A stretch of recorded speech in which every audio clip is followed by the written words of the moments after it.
시청자 여러분 안녕하십니까? 조간으로 하루를 여는 신통방통의 윤태현입니다. 자, 윤석열 전 검찰총장이 어제 국회를 찾아서 국민의힘 지도부와 상견례를 가졌습니다. 어제도 저희가 실시간으로 전해드렸었는데 윤 전 총장은 지도부와 인사를 나누고 곧장 의원 회관을 찾았다고 합니다. 국민의힘 의원 103명의 사무실을 모두 돌았다고 하는데 그 모습 영상으로 확인해 보겠습니다. 제가 일단 이렇게 당원이 됐기 때문에 모든 걸 바치고 헌신을 다하겠습니다. 고맙습니다.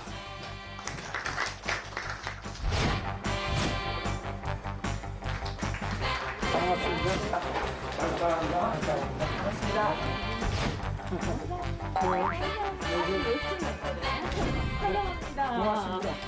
아이고 의원님. 잘 계시죠? 고맙습니다. 아유, 감사합니다. 고맙습니다. 예. 예. 저희가 얼마나 좋으시기를 기다렸는지.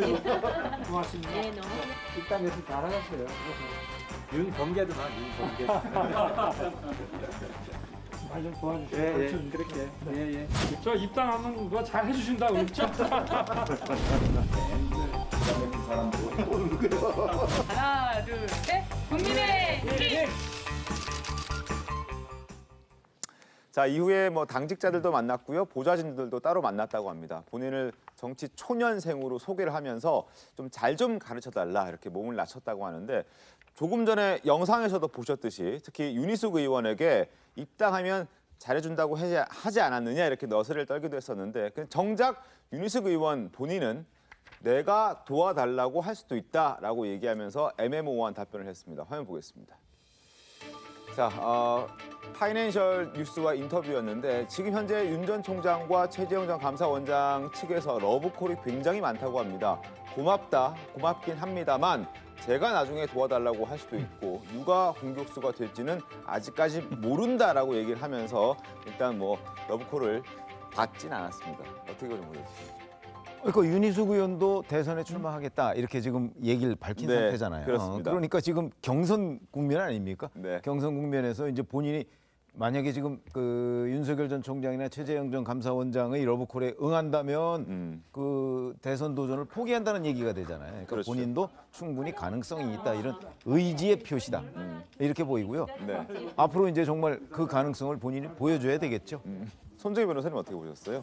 네, 일단은 입당 자체에 이제 그 입당 과정에서 해프닝은 있었지만 저렇게 네. 일일이 인사를 하고 다니는 모습으로 이제 어느 정도 만회가 되는 장면이 연출된 게 아닌가라는 생각이 들고요. 윤 네. 전 총장이 국민의힘 입당해서 바로 흡수해서 국민의힘과 한 몸이 되려고 한다면 가장 낮은 직급의 실무자들이나 당직자들에게 굉장히 사실은 우호적으로 돼야 될 필요가 있거든요. 그런 것들을 이제 보여줌으로 인해서 윤 전 총장이 입당 이후에 여러 가지 노력하겠다라는 것이 이제 담긴 것 같습니다. 알겠습니다. 어쨌거나 윤 전 총장은 전격적으로 입당을 했고 그리고 시기도 이준석 대표가 원했던 시점보다 다소 빨랐습니다.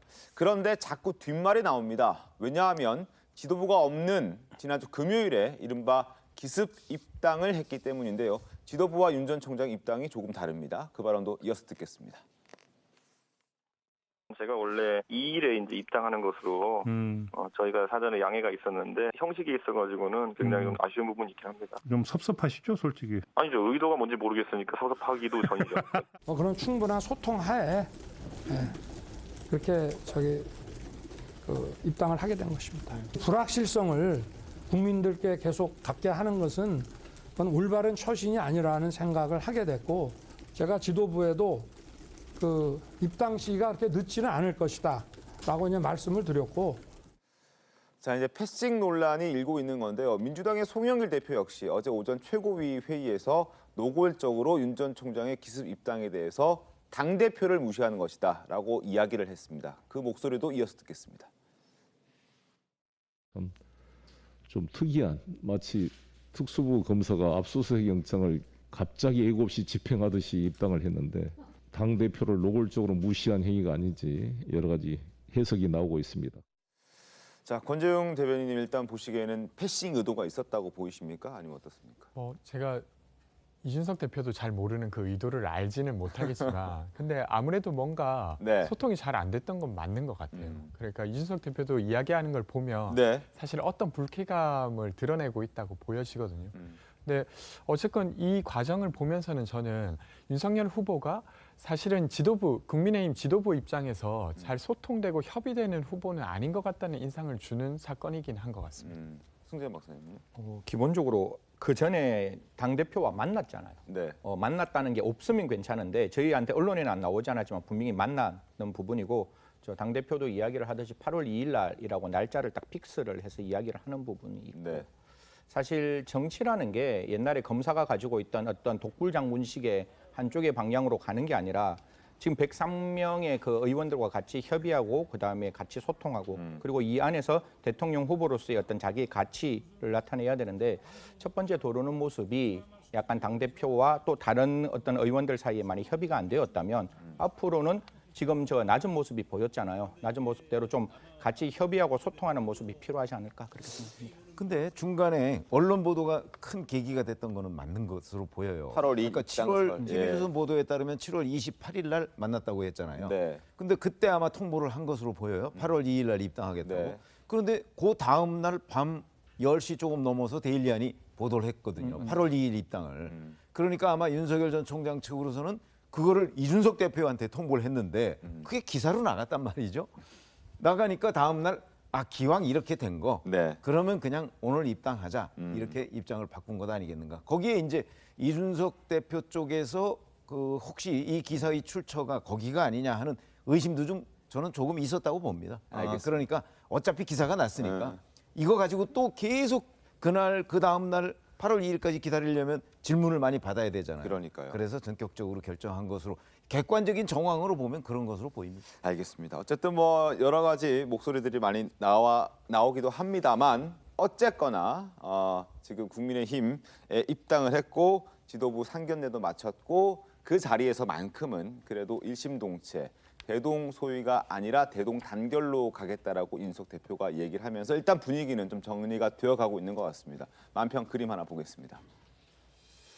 자, 일심동체 지금 윤 전 총장의 지지율도 함께 상승하고 있고 자, 큰 틀은 이미 정해져 있었다. 그리고 기습 입당 의도가 뭔지 궁금했지만 어쨌든 입당했기 때문에 큰 문제 없다. 우리는 일심동체고 대동단결해 나가겠다라고 이야기를 했습니다. 주변에서는 물론 뭐 이준석 대표 무시했던 것이다. 뭐 검찰이 압수수색하듯이 기습적으로 들어왔다. 뭐 이런 비판의 목소리는 있지만 어쨌든 간에 7월 입당을 했고 8월 전에 입당했기 때문에 대세에는 큰 문제가 없어 보인다라는 생각이 듭니다. 그런데 어제 이제 그 지도부와 만남을 갖고 그다음에 의원들도 만나고 보좌진 당직자들도 만나는 이런 광폭 행보를 하면서 뭐 좀 너무 비장했던 걸까요? 논란이 될 만한 그런 발언들이 적지 않았습니다. 먼저 초선 의원들을 만나는 자리에서 대선 출마는 패가망신이다 이런 언급을 했는데 어떤 의미였는지 직접 들어보겠습니다. 뭐 대통령에 도전하겠다는 이런 생각, 그거는 뭐 사실은 총장 퇴임할 때까지만 해도 이런 생각을 갖지 못했습니다. 이게 보통 일이 아니고 개인적으로 보면은 불행한 길이고 정말 패가망신하는 길입니다. 이게 만약에 명예로운 길이고 영광의 길이라고 여기에 도전하신 분이 있다면 저는 좀 다시 생각해봐야 되는 게 아니냐.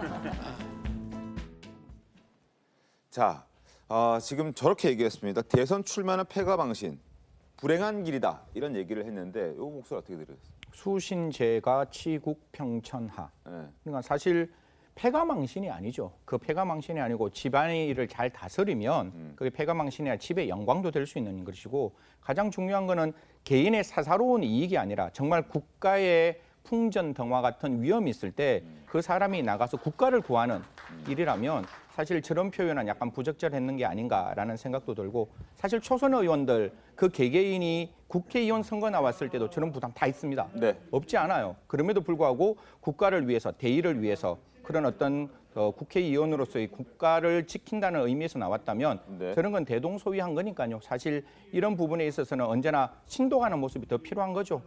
패가망신이 아니라 불행한 일이 아니라 지금부터라도 자기 자신을 더 고추 세우고 더 바로 이렇게 세우는 모습이 필요하다. 그런 말씀 드리겠습니다. 권중 대변인 어떻게 들으셨어요? 이 정도 불행하고 패가망신한 길이면 뭐 일각에서는 대통령 출마 안 해야 되는 거 아니냐는 비판의 네. 목소리도 있지 않습니까? 저도 이제 개인적으로 그 공직의 길이라고 하는 게 한 인간한테 되게 어려운 일이지 않습니까? 그래서 그 면에서 아마 힘드신 부분이 분명히 있을 거라고 생각합니다. 근데 이제 선거가 치러지고 있고 네. 그리고 그 과정에서 그게 어려운 길이라고 하는 걸 국민들이 아는 입장에서 그 일을 맡아달라고 한 건데 갑자기 돌연 이건 패거망신하는 길이다. 레이스를 뛰고 있는데 이런 말을 했다고 하는 거 되려 좀 약간 무책임해 보이는 느낌이 있습니다. 어떤 면에서는 솔직하다고 할 수도 있지만 어떤 면에서는 그 공공의 일이라고 하는 무게를 되게 가볍게 받아들였구나라고 생각할 수 있는 부분이기도 한 것 같습니다. 알겠습니다. 물론 윤 전 총장은 저 발언을 하고 난 다음에 해명하면서 개인의 영광을 위해서 출마한 것이 아니라 국민을 위해서만 출마한 것이다. 그런 의미에서 저런 얘기를 했다라고 얘기는 하지만 어쨌든 발언에 좀 신중해야 하겠다는 생각도 함께 드는 대목이기도 했습니다. 그리고 논란이 된 발언 또 있습니다. 마찬가지로 국민의힘 초선 의원들과의 간담회에서 나온 발언인데 저출산 원인을 거론하면서 페미니즘과 연계된 취지의 발언을 했습니다. 그 목소리 듣겠습니다. 우리의 인식이 조금 더 바뀌어 나간다면 여성의 그 어떤 공정한 사회 참여의 기회와 공정한 보상이 이루어질 수 있지 않겠느냐. 이 페미니즘이라는 것도 건강한 페미니즘이어야지 이것이 어떤 그 선거에 유리하고 집권을 연장하는데 악용이 되고 이렇게 돼서는 안 된다고 생각합니다. 저출산 문제는 결국은 이게 이 페미니즘이라는 것이 너무 정치적으로 악용이 돼가지고 이게 남녀 간의 어떤 건전한 이런 교제 같은 것들도 막 그 정서적으로 막는 이런 역할을 많이 한다. 이런 얘기도 있고 아이를 낳아서 기를 수 있는 이런 도대체 구조적인 여건이 너무 안 되기 때문에 생기는 문제 이런 거하고 이제 종합적인 거기 때문에 자, 손정혜 변호사님. 굳이 페미니즘 발언을 했었어야 되는가 하는 생각도 듭니다. 우리 국가 정책 중에 가장 중요한 것 중에 손꼽는 게 저출산 문제를 극복하는 게 있을 것인데 이 문제를 극복하고자 하는 정치인들은 많았습니다. 하지만 지금까지 사실 출산율은 크게 오르지 않고 있죠. 근데 중요한 것은 그래도 원인 파악은 제대로 돼서 대책이 나와야 되는데 저출산 문제를 생각할 때 원인 중에 하나가 페미니즘이라는 건 약간은 좀 생경하죠. 그래서 원인 진단 자체가 잘못된 거 아니냐. 페미니즘에 대한 이해가 좀 부족한 상황 아닌가 그런 생각 한번 해봤고요. 네. 저출산 문제는 페미니즘과는 완전 다른 분야에서의 논의라고 생각이 듭니다. 그래서 여러 가지 이야기를 한꺼번에 쏟아내다 보니까 이제 좀 실언이 나온 것으로 보여서 네. 이 페미니즘 문제와 이 저출산 문제는 좀 분리해서 좀 진지하게 다룰 필요가 있다라고 생각이 들고요. 네. 특히 페미니즘은 조금 더 문제를 좀 심각하게 하면 지금 최근에 이준석 대표 여가부 폐지 뭐 그런 논란이 한번 있었잖아요. 네. 정치적으로 굉장히 논란이 될 수 있는 소재입니다. 저출산 문제랑 엮여서 좋은 해답을 가져올 수 없는 문제이기 때문에 이 부분은 조금 실언하신 거 아닌가 싶습니다. 알겠습니다. 자, 그리고 윤 전 총장의 이러한 발언에 정의당에서 또 비판의 목소리가 나왔습니다. 화면 보겠습니다. 우리는 윤석열이 허락한 페미니즘을 별로 원치 않는다. 건강한 페미, 구분 짓는 감별사를 자처하면서 훈계하지 말고 여성들의 현실과 목소리를 먼저 공부하라라는 비판의 목소리가 나왔습니다. 자, 이런 비판의 목소리에 또 윤 전 총장 해명했거든요. 해명 목소리도 들려드리겠습니다. 선생님, 페미니즘하고 저출산을 연결짓기는 좀 논리적으로 좀 무리가 있지 않나 이런 생각이. 또 여러 가지 구조적인 문제를 얘기를 하고 그런 주장을 하시는 분도 있다고 언급을 한 겁니다. 건강한 페미니즘, 또 건강하지 않은 페미니즘은 무엇인지. 페미니즘이라는 것도 좋은 뜻에서 쓰면 되는데 정치적인 이해관계에 따라서 좀 쓰이게 된다면은 또 여성의 권리를 신장시키는 그런 측면보다는 자꾸 갈등을 유발하는 면이 생길 수 있다. 그래서 그런 점을 경계해야 된다. 자, 윤석열 전 총장은 자신의 생각이 아니었다는 취지로 해명을 했는데, 자, 이 목소리가 좀 어떻게 들으셨습니까? 근데 기본적으로 그 발언에 보면 뭐 이런 얘기도 있고 뭐 이제 그 일종의 자기가 인용하는 형식으로 얘기를 했으니까 뭐 저 말이 꼭 틀린 건 아닌데 정치인들은 또 그 남의 말을 인용할 때도 본인의 무게를 실어서 인용하는 경우가 있잖아요. 그렇게 그렇습니다. 해석될 소지가 있거든요. 그러니까 저런 발언들은 설령 그 객관적으로 봤을 때 그냥 인용에 그쳤다고 할지라도 네. 지금 이 선거를 앞두고서는요 꼭 이렇게 뭐 꼬투리를 잡으려고 상대가 있기 때문에 그런 것들이 굉장히 많습니다. 그렇기 때문에 아마 이런 단어 하나하나 또는 용어를 쓰는 거 이런 것도 좀 이렇게 그 정제된 표현이라는 얘기를 많이 하잖아요. 네. 그렇게 해야만 이제 꼬투리를 좀 덜 잡히지 않을까. 어차피 꼬투리를 안 잡힐 수는 없습니다. 알겠습니다. 왜냐하면 상대방이 지켜보고 있기 때문에 네. 그렇긴 하지만 좀 덜 잡히지 않을까.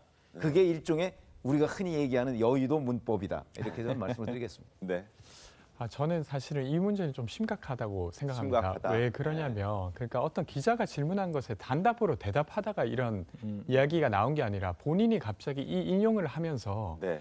이 인용이 잘못됐다는 이야기도 하지 않은 채 넘어갔어요. 그러면 사실 듣는 사람 입장 생각하기에는 저 인용이 저 사람의 생각과 아주 가까운 것이구나라고 추측하는 게 아주 일반적이라고 생각합니다. 네. 근데 저는 내용에 있어서 잘못됐다고 생각하는데요. 두 가지 측면인데 아까 손정인 변호사님께서 이야기해 주신 것처럼 저출생의 원인을 페미니즘이라고 한 거잖아요. 네. 근데 사실 저출생의 원인은 지금 높은 생활비로 아이를 낳고 기르는 게 너무 미안해지고 가족을 갖는다는 것 자체가 부담스러워진 거, 그리고 가부장제 문화라고 하는 것을 더 이상 좀 받아들이기 어려운 지점, 이런 것 때문이지 그것이 누군가 어떤 사람들이 생각하고 있는 그 생각 때문이다라고 마지막엔 탓으로 돌린 것까지 됐단 말이죠.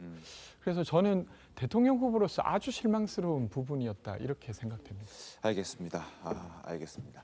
그리고 하나 더 소개해드리겠습니다. 지난달 19일 한 언론과의 인터뷰 중에 나왔던 발언도 계속 논란이 되고 있습니다. 바로 부정식품 발언이었는데 조 전 장관이 불을 붙였고 여권이 바로 반응하면서 파상 공세에 나섰습니다. 민주당의 비판 발언 먼저 듣겠습니다. 박근혜 전 대통령조차도 불량식품을 사회악으로 규정하고 강력히 단속했는데 박근혜 대통령을 구속시켰던 윤석열 후보라서 불량식품에 대해서도 생각이 좀 다른 것 같습니다. 식품 안전 기준을 불필요한 규제, 국민 선택권을 제한하는 장애물로 인식하는 천박함에 깜짝 놀랐습니다. 자랑처럼 말한 공권력의 발동을 제어했다는 것은 검사 시절 국민 건강과 생명을 도외시했다는 자백에 불과합니다. 자, 여당 대선 주자들 중심으로 비판이 거세지고 있는 상황에서 여기에 야당의 대선 주자죠. 유승민 전 의원도 가세를 했습니다. 자, 유 전 의원까지 가세한 부분은 좀 눈에 띄더라고요. 그렇죠. 아니 이제 국민의힘에 입당을 했으니까 바야흐로 국민의힘 경선전도 시작이 됐다. 그걸 이렇게, 알려주는 어떤 신호탄. 그런 신호로 저는 보입니다. 그래서 근데 이게 그 윤석열 전 총장이 얘기한 부분을 이렇게 처음부터 끝까지 들어보면 이게 네. 늘 이제 거두절미가 이제 문제가 되는 건데 끝까지 들어보면 여러 가지 전제들이 있어요. 네. 예를 들어서 부정식품이라도 뭐 그게 뭐 법률 용어로 보이긴 하는데 그런 거라도 뭐 특별히 뭐 먹고 죽는다든가 아니면 건강에 아주 해로운 것이 아니면 네. 그걸 단속을 해가지고 거기에 대한 뭐 저소득층의 접근권 같은 걸 제한하는 거는 지나치다. 뭐 이런 그 취지로 얘기를 한 거거든요. 네. 그런 표현들이 다 있습니다. 이제 앞에 전제가. 네. 근데 전제를 싹 걷어내고 얘기를 하니까 그러면 못 사는 사람들은 부정식품 먹으라는 얘기냐 이제 이렇게 되는 거죠. 그게 아까 말씀드린 대로 정제된 발언. 네. 그러니까 누군가는 지금 꼬투리를 잡기 위해서 기다리고 있는 거기에 먹잇감을 던져줘서는 좀 곤란하다. 그런 거라고 봐야 되겠죠. 알겠습니다. 여기에 대한 윤 전 총장의 해명도 바로 들려드리겠습니다. 글쎄 뭐 좀 어이없는 얘기고 국민의 건강과 직결되지 않는 거라면 좀 기준을 너무 높이 해가지고 단속을 하고 또 거기에다 형사처벌까지 나가는 것은 그거는 좀 검찰권의 그 과도한 그 좀 남용이 아니냐 하는 생각을 제가 좀 평소에 가졌다 하는 뭐 그런 말씀입니다. 네. 자, 폐가망신의 길 그리고 부정식품 페미니즘 이런 이야기들까지 여러 가지 얘기들이 계속 생산되면서 지금 윤 전 총장의 해명도 사실 그렇게 설득력을 갖고 있지는 못한 것 같습니다. 자, 손정혜 변호사님, 이제 메시지 관리팀에서 좀 관리를 철저하게 해야 될 것 같습니다. 본인이 이것이 이제 국민들에게 조금 이해가 되고 설득력이 있다라고 이야기를 하기 위해서 한 발언인데 깊이가 조금 부족했다는 측면이 있습니다. 바로 반론이 제기될 것을 예상하지 못하고 발언을 한 것이 문제가 아닐까 생각이 드는데 네. 벌써부터 이제 부정식품은 그런 가난 가난한 사람들이 먹으라고 하는 것이냐 이런 논란은 이제 정치권에 있을 텐데 또 검찰 출신이잖아요. 검찰 조직 내부에서도 좀 불만의 목소리가 있을 것 같습니다. 부정식품을 단속하는 것은요, 법이라는 건 최소한의 기준이기 때문에 건강에 해악을 끼치고 사회에 해악을 끼치니까 법률로서 부정식품에 분류를 해놓고 기준을 정해놓은 거거든요. 근데 그것이 문제라면 법을 개정하면 되는 거예요. 그런데 있는 법을 지키지 말고 단속하지 않았으면 좋겠다라고 상부에 이야기했다라는 것은 준법 의식이 너무 고무줄 잣대가 아니냐 이런 또 비판까지 고려를 했어야 되는 건데 반론을 제기하지 않고 본인의 생각을 바로 직설적으로 이야기하다 보니까 지금 계속 논란이 되고 있는 것 같습니다. 네. 사실 제가 이제 그 연구를 한 2017년 정도 했었는데 이게 우리가 말하는 부정식품은 사실 위해식품하고는 다른 거예요. 네. 위해식품이 이제 우리 식품위생법상 처벌받는 거고 부정식품은 위해 신체에 해를 끼치지 않는 흔히 말해서 동네 우리 초등학교 다닐 때 문구점에서 팔던 그 쫄쫄이 같은 그런 음식들 그런 걸 이제 부정식품이라고 그러는데 윤 총장의 이제 한 가지 생각 어머니들의 마음하고 너무 다른 거예요. 어머니들은 나의 아이에게 그게 경제적으로 좋거나 나쁘거나 떠나서 최고로 최선을 먹이고 싶은데 그러면 내가 조금 사회적으로 약간 약한 지위에 있다고 부정식품을 아이들에게 먹여야 될 것이냐? 이건 아니라는 거죠. 즉 식품에 대해서는 저는 스탠다드는 굉장히 올라가야 된다는 사람이고 윤 총장이 지금 이야기하고 싶은 저 규제는 경제적인 측면에서 풀어야 돼요. 자영업자들이 갖고 있는 그 많은 정말 촘촘히 엮여서 도저히 장사를 할 수 없을 만큼 옥죄고 있는 기업을 옥죄고 있는 그런 규제를 풀어야지 식품에 대한 스탠다드를 낮춘다? 저는 거기에 대해서는 정말 국민의 한 사람으로 조금 위험하다는 생각을 가지고 있습니다. 그래서 식품의 기준은 조금 올리고 경제에 관련된 영역을 조금 풀었으면 조금 더 국민들로부터 호응받았지 않았을까라는 생각은 하게 됩니다.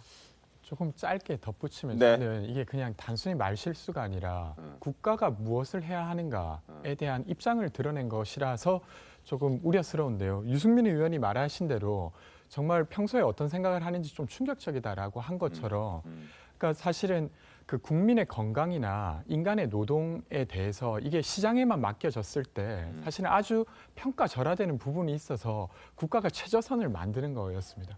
근데 그것 자체가 지켜지지 않았을 때 그것이 지켜질 수 있도록 보완하는 게 저는 국가의 역할이라고 생각하는데 그것이 아닌 것처럼 이야기하고 있기 때문에 되려 되게 근본적인 질문을 던지게 하는 대답이었다고 생각합니다. 근데 본인이 예를 들은 게 있어요. 50센트짜리 햄버거, 5불짜리 햄버거 이런 얘기를 했거든요. 50전짜리 햄버거. 그러니까 예. 50센트짜리 햄버거를 먹을 수 있는 사람도 있는 것이고 근데 그거를 5불짜리 햄버거의 식품 기준에 맞추면 이게 50센트 가지고 못 팔겠죠. 이제 저는 그런 거를 얘기하는 건데 그거를 이제 자꾸 정치적으로 저는 공격하는 의미다 이렇게 생각합니다.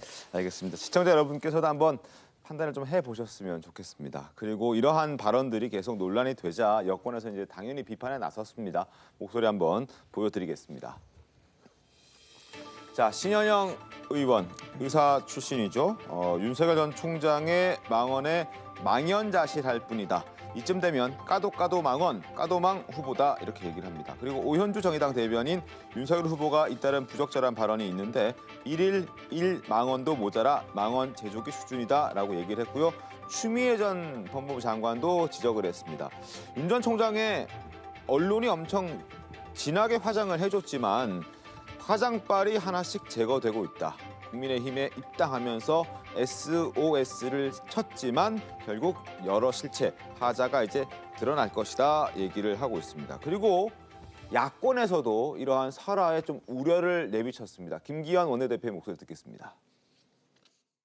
전체 발언의 맥락을 보면 뭐 주 120시간 노동을 해야 된다 이런 의미는 아니셨던 것 같은데 정치인의 발언이라고 하는 것은 때로는 이렇게 앞뒤가 편집되어서 상대방에 의해서 공격의 빌미를 줄 수 있는 여지가 있기 때문에 정제된 용어를 사용해야 될 필요가 있다. 자, 일단 뭐 야권에서도 우려가 나오는 만큼 윤 전 총장이 발언할 때 조금 더 절제된 목소리 또 단어를 좀 써야 하지 않을까 캠프 측에서도 대응이 필요하지 않을까 하는 생각을 해보고요. 그리고 이런 가운데 윤 전 총장의 아내 김건희 씨를 비방하는 내용으로 논란이 됐던 이른바 줄리벽화가 이제 또 다른 모습으로 바뀌어 있다고 합니다. 지금 보시는 것처럼 왼쪽이 이제 어제까지 상황이었고 이제 오늘부터는 이제 그 하얀색 벽으로 지금 페인트 칠이 돼 있는 상황인데요. 지금 뭐 흉물에서 또 하얗게 변해 있는 상황이긴 합니다. 저 건물주가 저렇게 또 페인트 칠을 지시했다고 하죠. 네. 사실 제일 처음에 이제 저 그림이 나오는 건 정말 부적절한 그림이고 그 내용이었어요. 그래서 다음 날 그 밑에 있는 이름을 지웠습니다. 네. 지웠더니 이제 보수 유튜브 지우고 어떻게 이야기를 했는가 하면 통곡의 벽. 그게 과연 이스라엘에 있는 통곡의 벽이 저게 맞는지는 모르겠지만 통곡의 벽이라고 해서 마음대로 낙사할 수 있다라고 이야기를 하면서 통곡의 벽을 딱 걸으니까 이제 네. 보수 유튜버들이 와서 그러면 내가 원하는 대로 의사 표시를 하겠다라고 해서 이제 그 안에 덧칠을 해버렸는 거예요. 검정색으로. 그러니까 바깥에서 봤을 땐 그게 굉장히 흉물스러워지고 또 가장 대표적으로 지금 여씨가 이야기하는 건 그런 거예요. 자기 직원들이 너무 힘들어한다. 그래서 그 힘들어하는 것을 좀 논란을 종지부를 찍기 위해서 그냥 흰색으로 페인트 칠을 칠했다라고 이야기를 합니다. 알겠습니다. 그리고 청주에 등장할 것으로 예상이 됐었던 또 예고가 됐었던 이른바 제2의 줄리벽화도 이제는 지금은 사라졌다고 합니다. 화면 보겠습니다. 자, 전후 지금 딱 글자 보이시죠?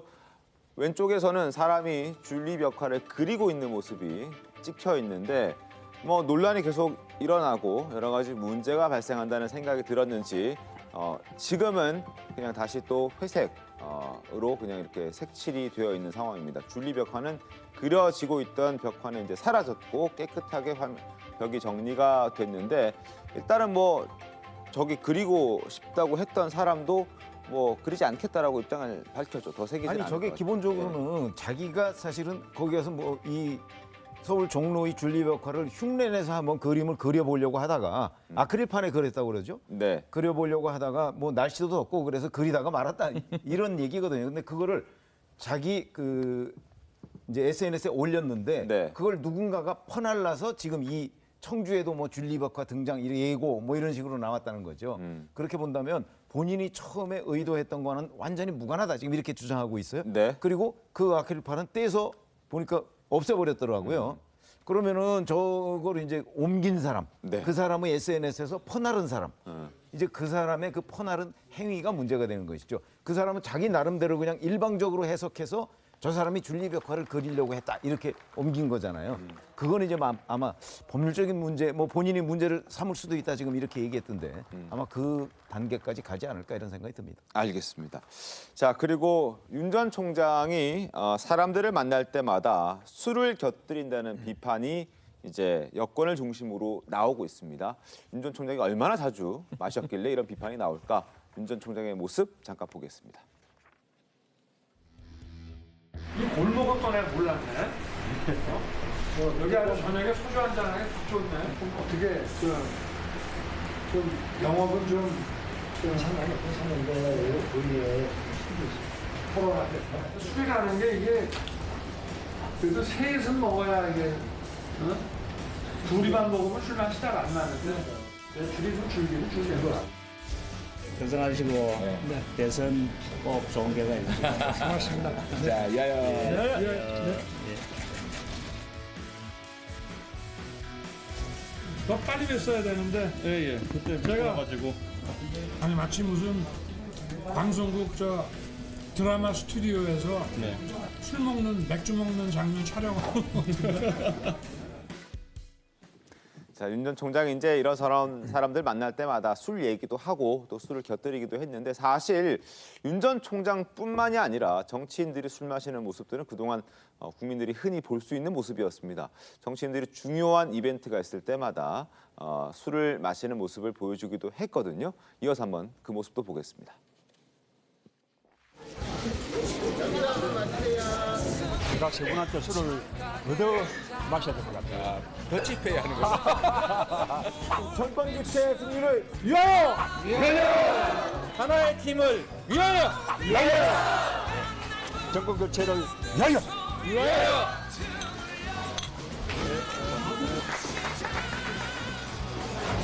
일단 선물 아니, 앉아서 그냥 뭐 잘해보자는 마음으로 우리 누님 나경원 대표께서 흔쾌히 와주셔서 전 너무 기쁘고 이거 하나 주세요. 좋은 거 시켜주시는 거죠?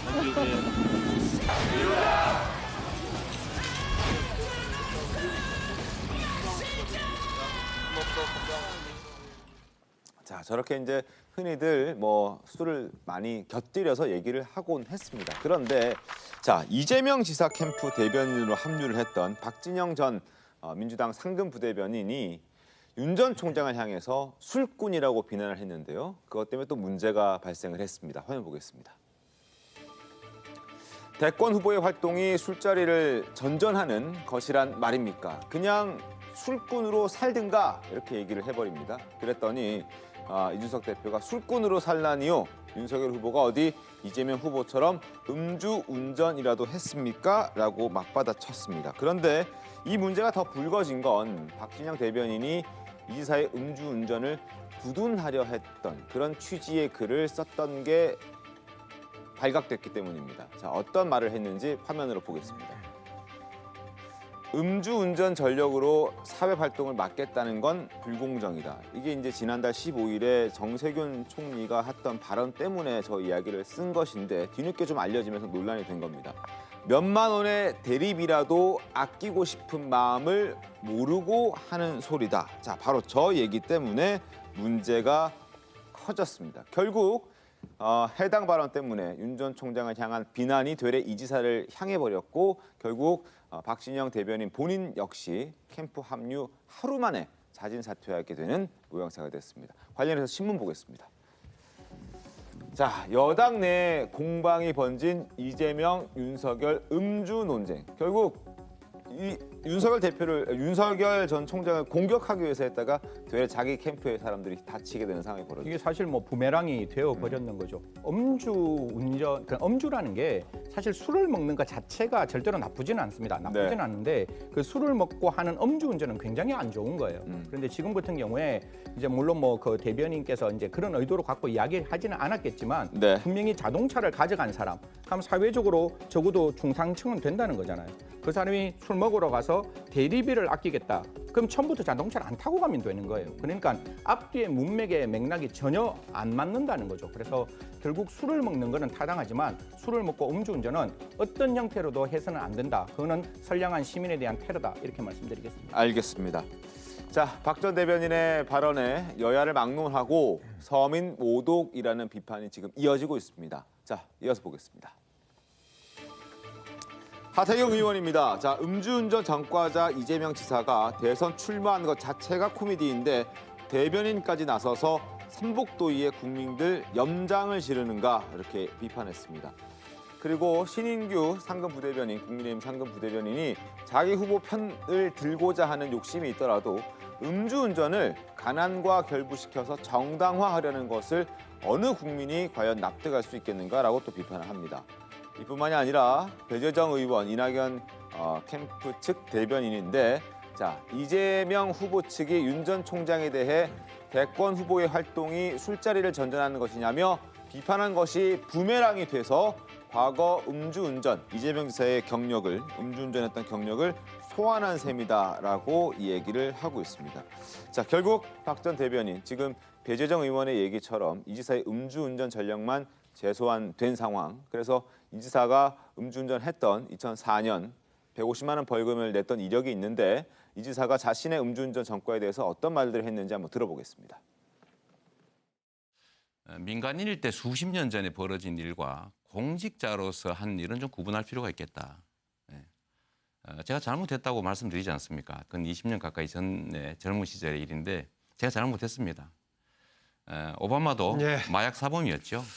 뭐 그런 점들도 좀 충분히 고려해 주시면 좋겠다는 말씀드리고 100% 잘못한 거고 뭐 그건 뭐 여러 차례 사과 말씀드렸고 뭐 그건 제가 책임져야 될 부분 아니겠습니까? 어떻게 좀 들으셨습니까, 최 의원님? 글쎄, 아니 이재명 지사가 저 음주운전 전력에 대해서 대응한 거는 저는 뭐 솔직하게 인정하고 잘못했다, 뭐 사과하고 뭐 다 맞습니다. 그렇죠. 문제는 이재명 지사한테 있는 게 아니고 이재명 지사는 그 본인 캠프에 있던 박진영 그 전 대변인 때문에 의문의 일패를 당한 셈이 돼 버렸어요. 그렇게 된 거죠. 그러니까 박진영 전 대변인의 그 발언이 문제가 되고 그 발언에 대해서 일반 국민들이 공감하기 어려운 것이지. 사실 이재명 지사는 어찌 보면 이재명 캠프로서는 자책골 비슷한 걸 그 전 대변인이 넣은 셈이 됐다. 이렇게 생각합니다. 권지웅 대변인 어떻습니까? 저도 이 부분은 비슷한 생각입니다. 그러니까 사실은 이재명 지사께서는 계속 잘못한 일이고 책임지겠다라고 하고 있었는데 전 대변인께서 사실은 대변인이 되기 전에 했던 말이고 공식적인 말은 아니었지만 사실 근래에 있었던 해명이었기 때문에 저는 부적절했다고 생각합니다. 알겠습니다. 근데 더 놀라운 것은 박진영 전 대변인 본인 역시 음주운전 전과자라고 얘기가. 예, 뭐 언론에 나와 있는 내용을 종합하면 100만 원 이제 전과 기록이 있는 걸로 나와 있고 이것 때문에 이제 4.15 총선에서 이제 패배를 하는 듯한 모습까지 보이는데요. 사실 제가 갖고 있는 음주운전에 대한 기본적인 생각은 제가 형사정책을 만들어가면서 음주라는 건 할 수 있지만 그 음주를 통해서 운전하는 건 절대적으로 막아야 되는 것이고 그것 때문에 윤창호법도 만들어지고 윤창호 제2법도 만들어져서 지금 0.03, 0.08이라는 기준을 만들어서 음주에 대해서는 엄혹하게 처벌하고 있는데 거기에 대해서 다른 생각의 이야기를 하는 것은 조금 부적절하지 않느냐. 국민들의 입장에서도 그렇고 대통령께서도 음주운전은 미필적 고의에 의한 살인과 유사하다라고 말씀을 하셨다면 정말 음주는 하되 음주운전은 반드시 건절해야 된다라는 생각을 저는 가지고 있고 음주 전력이 있으면 공직에 있어서는 굉장히 신중해야 된다라는 말씀까지 드리겠습니다. 자, 손정희 변호사님, 결국 이재명 지사는 가만히 있는데 대변인으로 지금 뽑은 사람이 문제를 일으켜서 이재명 지사가 의문의 일패했다. 이재명 지사 지금 심정은 어떨까요? 근데 뭐 모든 캠프원들 굉장히 많은 지금 사람들이 모이고 있는데 그 한 사람 한 사람이 잘못을 그걸 기담아 달아서 그 타격이 입을 정도의 상황은 아닌 것으로 보여서요. 해프닝으로 이제 넘어갈 것으로 보이고 내부 단도리를 잘해야겠죠. 메시지 관리는 사실 일체화돼서 나와야 되는데 여기서 여기저기 뭐 여러 사람이 다양한 의견이 나오는 것도 좋지만 이렇게 문제될 소지는 좀 관리 차원에서라도 좀 엄중하게 질책하는 모습이 필요하다라는 말씀을 한번 드릴 것 같고요. 음주운전은 사실은 딱 말씀하신 거죠. 공직에 나오면 안 된다 이렇게 얘기하기에는 좀 어려운 숙제 같은 겁니다. 왜냐하면 20년 전, 30년 전 음주운전을 대하던 우리 사회의 태도와 지금은 음주운전을 살인행위라고 규정하고 있잖아요. 그래서 똑같은 잣대로 모든 기회를 박탈하는 게 문제가 될 여지도 있어서 하태경 의원도 지금 음주운전 전과자가 대통령 후보가 되는 게 맞느냐고 하지만 반론으로 이렇게 얘기할 수도 있어요. 국민의힘 의원들 중에 국회의원들 중에 음주운전 전력자들이 있거든요. 뭐 예를 들면 비례대표 의원들도 있거든요. 그런데도 공천줘서 지금 의원 생활 하시는 분들이 있거든요. 그래서 이게 통일된 일관된 잣대로 굉장히 엄격하게 하기는 좀 어려운 문제여서 융통성을 가지되 다만 앞으로는 음주운전에 대해서 사회적 경각심을 높여야 되는 게 정치인들의 역할이죠. 그걸 박 전 대변인이 인식을 못하고 굉장히 과거지향적으로 돈 없어서 대립이 뭐 좀 바뀌려고 한 서민의 마음이라고 이걸 포장하고 합리화하면 굉장히 사회적으로는 동떨어진 인식을 갖고 있기 때문에 차후라도 재발되지 않도록 캠프 차원에서 단도리가 필요해 보입니다. 단속이 좀 필요하지 않을까 싶은 생각이 드는데 어쨌든 박 전 대변인의 발언이 지금 여러 가지로 문제가 많이 되고 있고 그래서 결국은 본인도 음주운전을 했던 전력이 있기 때문에 이걸 두고 또 내로남불이라는 비판이 나오고 있는 상황입니다. 자, 어쨌든 만평 하나 볼 수 있을까요? 자, 바로 이 내용입니다. 결국 이재명 지사와 함께 차를 타고 가고 있는 이제 이재명 지사의 캠프에 합류를 했기 때문에 박진영 대변인이 이제 이재명 지사를 모시고 운전을 하고 있는데 갑자기 음주운전 얘기를 탁 꺼내면서 이제 대립이 아끼려고 뭐 음주운전 하는 이 서민들의 마음을 좀 이해해달라 이런 식의 메시지를 딱 내니까 바로 이낙연 캠프 측에서도 감싸기에도 정도가 있지 이게 너무 나간 것 아니냐라고 비판하고 있고요. 그리고 하태경 의원 역시 최악의 망언이다 이런 얘기를 하고 있는 상황입니다. 자, 근데 사실 박 전 대변인의 저런 발언이 이번이 처음은 아닙니다. 비판받아야만 할 그런 발언들이 논란이 됐던 발언들이 꽤 많잖아요. 뭐 사실 약간 이제 생각을 이제 직설적으로 이야기하시는 스타일이세요. 그게 뭐 나쁘다 좋다는 국민께 이제 맡겨드리도록 하고 재보궐 선거에 있어서도 서울시장의 후보자에 대해서 좀 이렇게 직설적인 발언을 해서 굉장히 이렇게 갑론을박이 있었는데 여기에 대해서 진중권 교수는 굉장히 이렇게 적극적으로 삼국지에 나온 한 사람을 비유해서 또 이렇게 비판까지 했는데요. 언제나 저희들 지금 패널 모든 분들이 다 말씀하지만 지금 대통령 후보자가 나와서 대한민국을 앞으로 5년 이끌어갈 거잖아요. 한 5년 이끌어가면 그 후보자들의 말들은 곧 대한민국을 이끌어가는 어떤 국정 철학이 될 수가 있단 말이에요.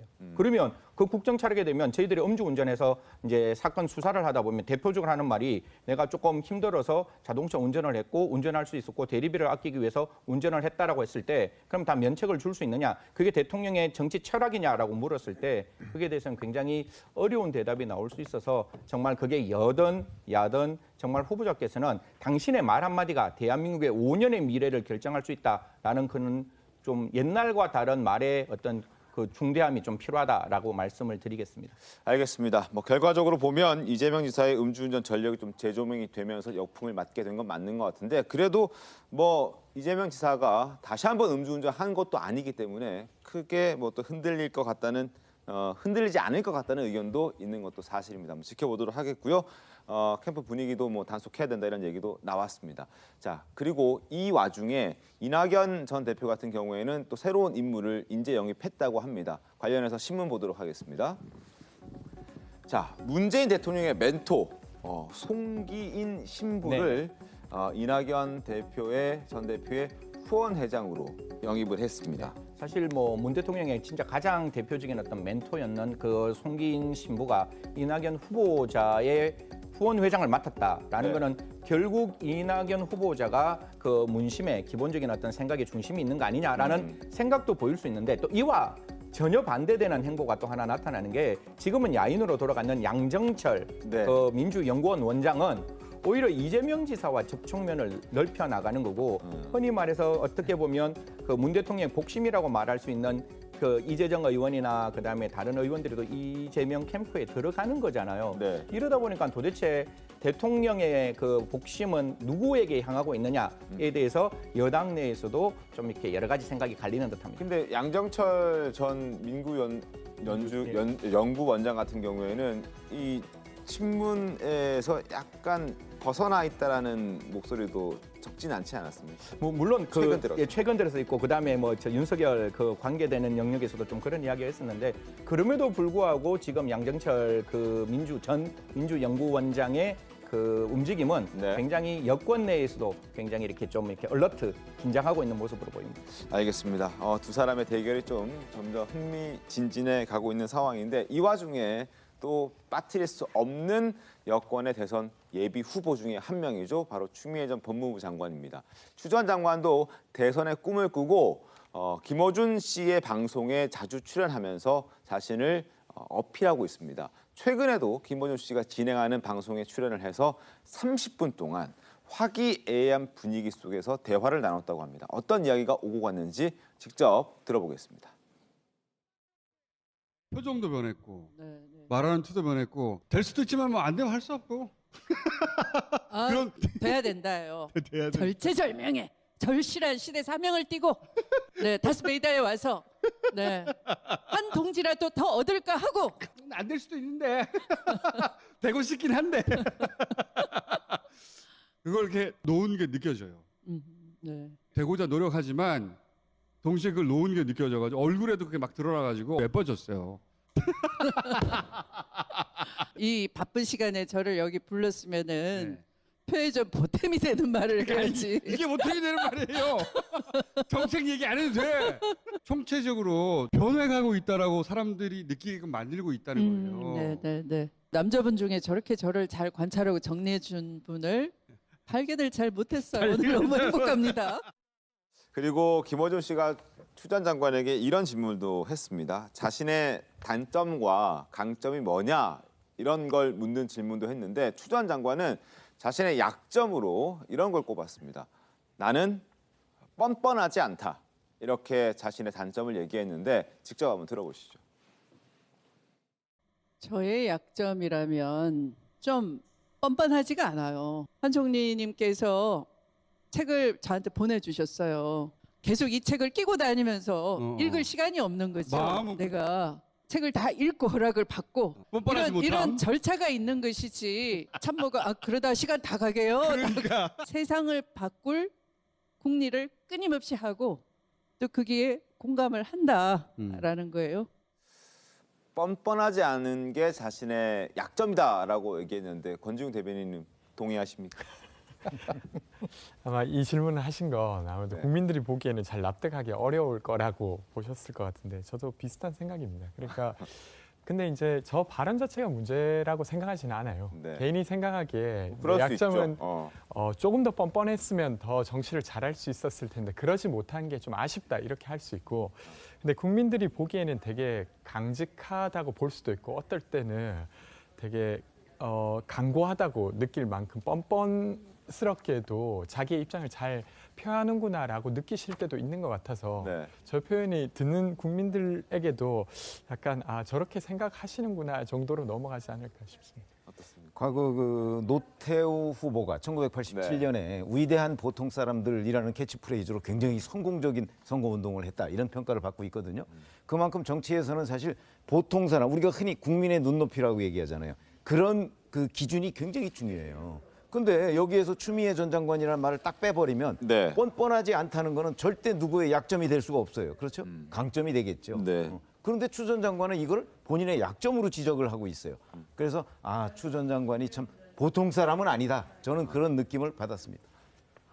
뭐 기본적으로 이제 추 전 장관의 그냥 마음속에서 제가 들어가서 이야기하면 자기가 뻔뻔하지 않다라고 이야기했던 건 우리가 바라보는 그 뻔뻔함이 자기에는 그거는 확신으로 바뀌어 있는 거예요. 그러니까 검찰 개혁을 하는데 우리는 봤을 때 뭐 그러니까 그 일부 시각에서는 검찰 개혁이라는 게 저렇게 가도 되는 거야?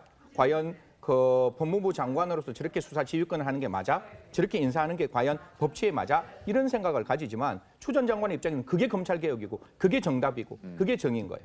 그러니까 자기가 뻔뻔하지 않다고 이야기했는 거는 나는 당당한 사람이고 그 이외에 내가 어떤 문제가 있을 때 잘못된 것조차도 바로 그 틀렸다고 말하지 않을 수 있는 뻔뻔함이 없다라고 말을 하는 거니까 이게 어떻게 보면 정치적 문법기로 돌려서 그런 거예요. 그러니까 이게 어떻게 보면 한 사람의 입장에서는 그게 뻔뻔한데 또 반대편 입장에서는 그게 뻔뻔하지 않다라고 보이는 듯합니다. 손정혜 변호사님 어떻습니까?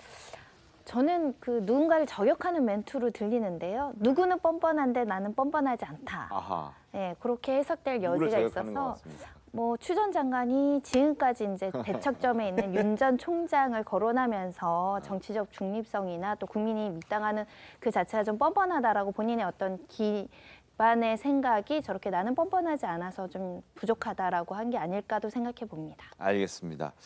자, 어쨌든 자신의 약점을 뻔뻔하지 않은 거라고 얘기했던 추 전 장관입니다. 그리고 본인은 꼭 결선에 올라가겠다라는 포부를 밝히기도 했습니다. 그 목소리도 듣겠습니다. 이번 경선에서 네. 1, 2를 못할 수도 있어요. 못할 수도 있는데 서로 못한다 하더라도 추미애는 다른 추미애가 될 거라는 겁니다. 그거 굉장히 중요한 거거든요. 네. 아실려나 모르겠네. 향후의 추미애는 어디로 갈지 모른다 이제. 여러분과 함께 있을 겁니다. 지금 김어준 총수만 모르고 자꾸 얘기하는데 듣지 마세요. 저는 꼭 결선에 올라갈 겁니다.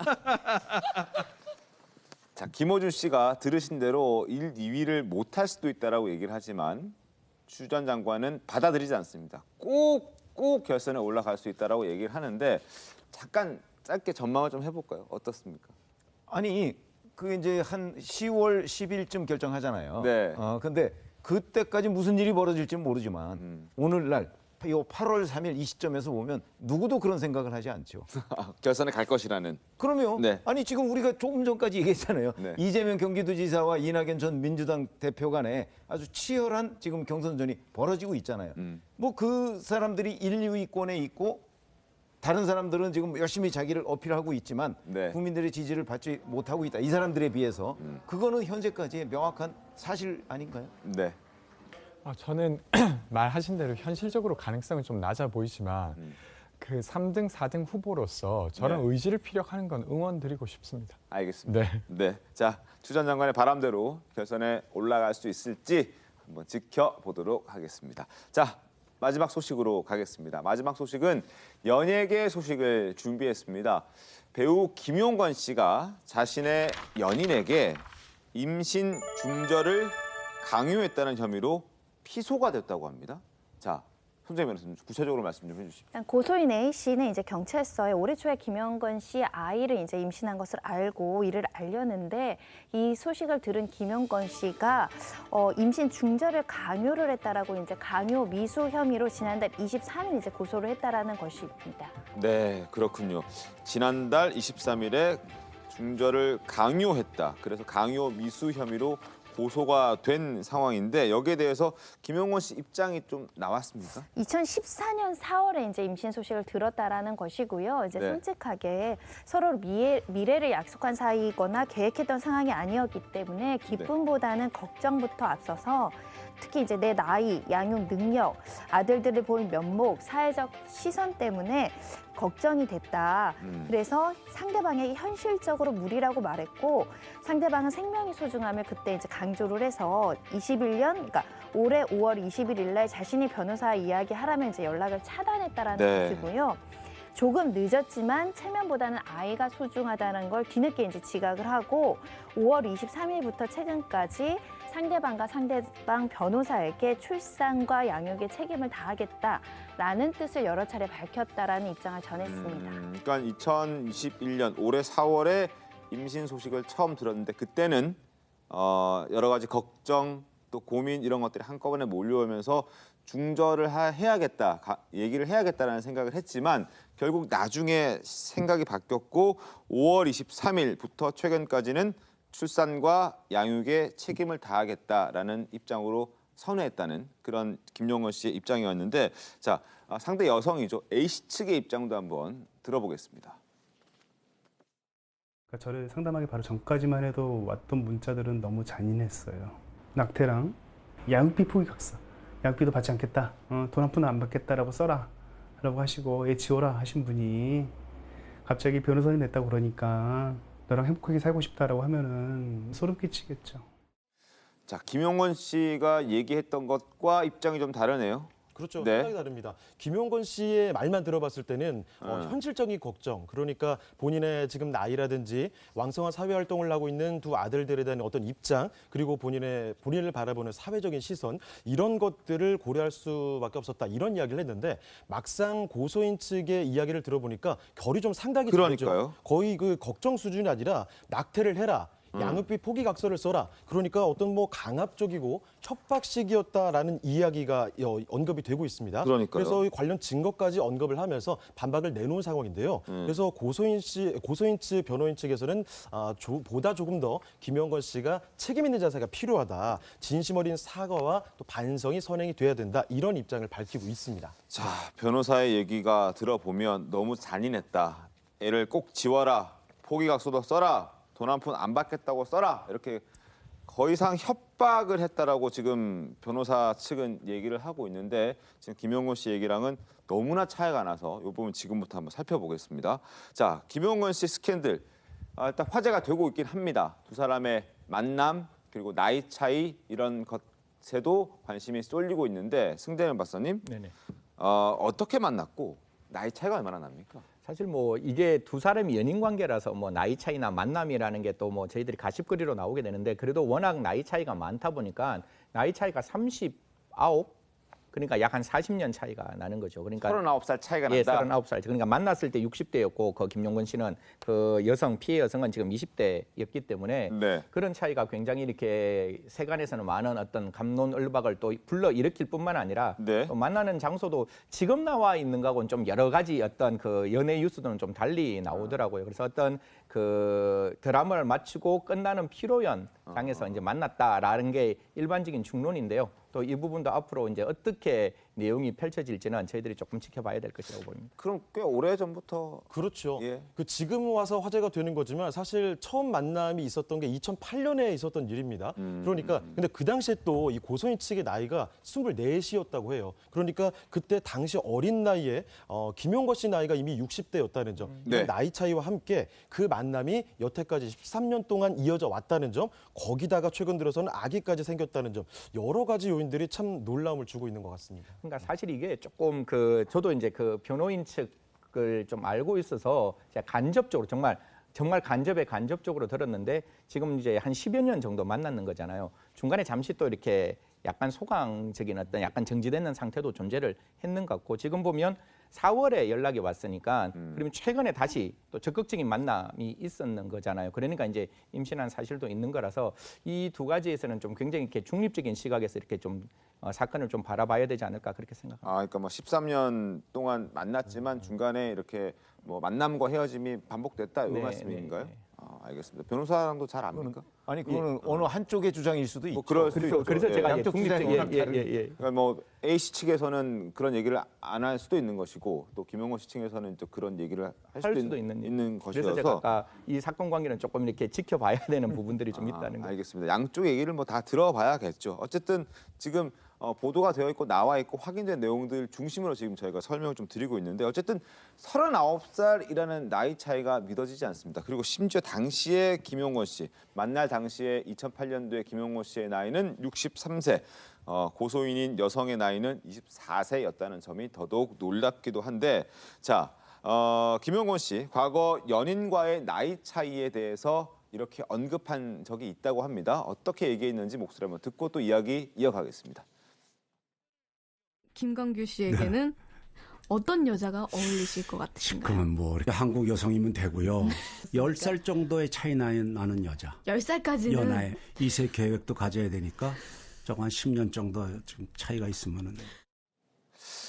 저 얘기를 한 게 2014년이네요. 그러면은 교제 중에 저 얘기를 했다고. 그렇죠. 아까 뭐 승박 선생님이 말씀을 들어보면 13년 동안 뭐 계속해서 만남을 이어왔는지 그거는 뭐 명확히 알 수는 없지만 네. 일단은 그 지금 고소인 측과 그 만남이 있었던 그 이유라고 볼 수가 있겠죠. 그래서 지금 다른 김광규 씨에게 뭐 10살 정도 나이 차이 이런 그 상대방에 대한 연인과의 나이 차이에 대한 언급이 했던 것이 지금 와서 다시 좀 재조명이 되고 있는 겁니다. 그러니까 10살 정도면은 네. 차이가 별로 안 나는 거잖아요.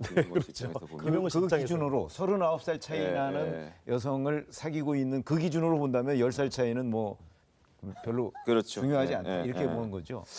유창 캐스터님 일단은 뭐 또 김용건 씨 하면은 또 아들들의 또 유명한 그런 배우기도 하니까 하정우 씨, 또 차현우 씨의 아버지로도 알려져 있는데 자 하정우 씨와 또 관계는 어떻게 돼야 됩니까? 아니 지금 하정우 씨가 1978년생입니다. 그리고 그 동생인 그 차현우 씨가 1980년생이니까 한국 나이로 각각 44살, 42살이에요. 그러면 이 자식을 낳는다고 해도 사실 이른 나이는 아니잖아요. 만약에 지금 자식을 낳는다고 했을 때 그 자식이 대학생이 되면 흔히 말해서 뭐 은퇴 시기가 다가올 그 정도 나이가 되는 건데 지금 이 시점에 40살도 더 어린 자식이 아니라 동생이 생기게 됐습니다. 올해 11월에 좀 출산 예정이라고 하는데 여러모로 이런 상황이 흔치 않은 상황이라는 건 분명한 것 같습니다. 근데 하정우 씨는 언제 알았다고 하나요? 일단 그 바로 알았던 건 아니고요. 아까 전에 그 말씀해 주셨던 것처럼 올해 4월쯤에 김용건 씨도 이 사실을 알았다고 하지 않았습니까? 그런데 그때 바로 전화가 아니고 지금 하정우 씨나 차현우 씨에게는 한 5월쯤에 그 이 이야기를 전했다고 이야기를 하고 있습니다. 그런데 뭐 놀라움도 상당히 있었을 텐데 일단은 그 축복을 해주면서 그 사실에 대해서 받아들였다라고 일단 김용건 씨 변호인 측에서는 이런 사실을 전하고 있습니다.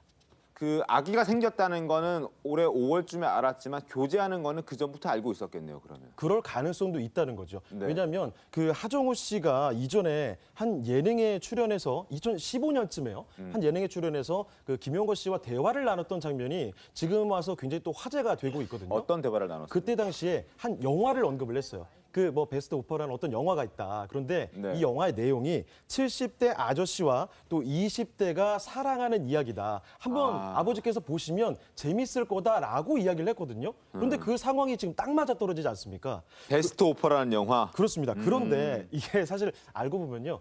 아름다운 뭐 사랑 이야기 이게 아니라 뭐 그 이야기를 저희가 다 전해드릴 수는 없지만 결국은 결말이 좀 파멸적인 내용으로 가는 이야기입니다. 그래서 그 네티즌들이 좀 해석을 하기에 결국 하정우 씨가 그 당시에 이미 김용건 씨와 이런 그 관계를 알고서 어떤 충고성 좀 메시지를 보낸 것이 아니냐 이런 해석들도 좀 나오고 있는 상황입니다. 손정혜 변호사님, 지금 이렇게 쭉 이야기를 들어보시면 어떻습니까? 그러니까 가장 중요한 건 뱃속의 태아잖아요. 그리고 우리가 모성보라는 걸 알잖아요.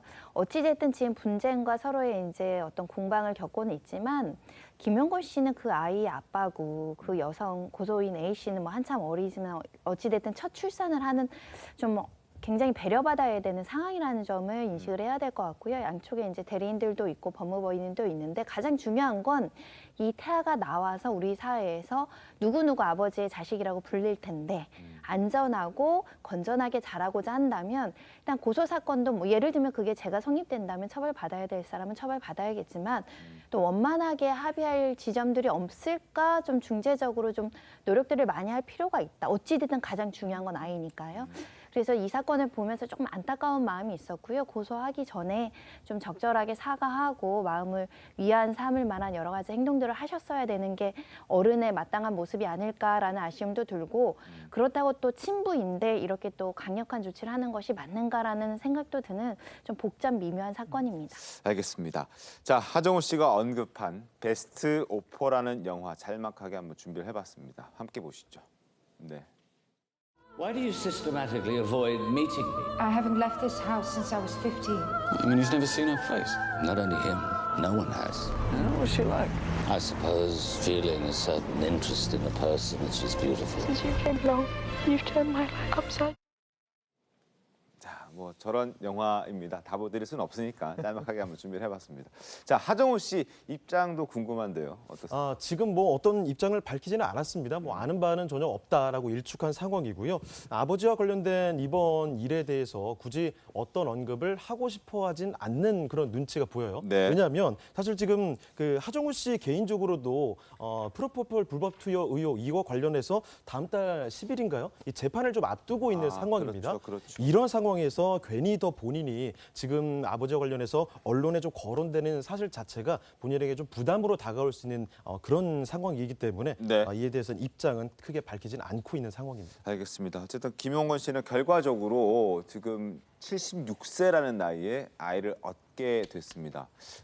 또 상속권에도 사람들의 관심이 좀 쏠리고 있던데 이 부분은 어떻게 되나요? 사실 이게 뭐 재산도 분쟁이기 때문에 뭐 이 말씀 드리는 게 또 한편으로 뭐 시청자 여러분께 좀 죄송스럽지만 첫 번째 혼외자잖아요. 네. 혼외자면 상속은 핏줄로 가는 거예요. 핏줄. 그러니까 지금 이 아이가 김용건 씨는 자기 아이라고 인정하지만 이게 법적으로 인정하는 부부 관계에서 태어난 친생자가 아니잖아요. 그러면 이 아이를 어떻게 해야 되는가 하면 인지를 해야 되는 거예요. 이거 내 아이다.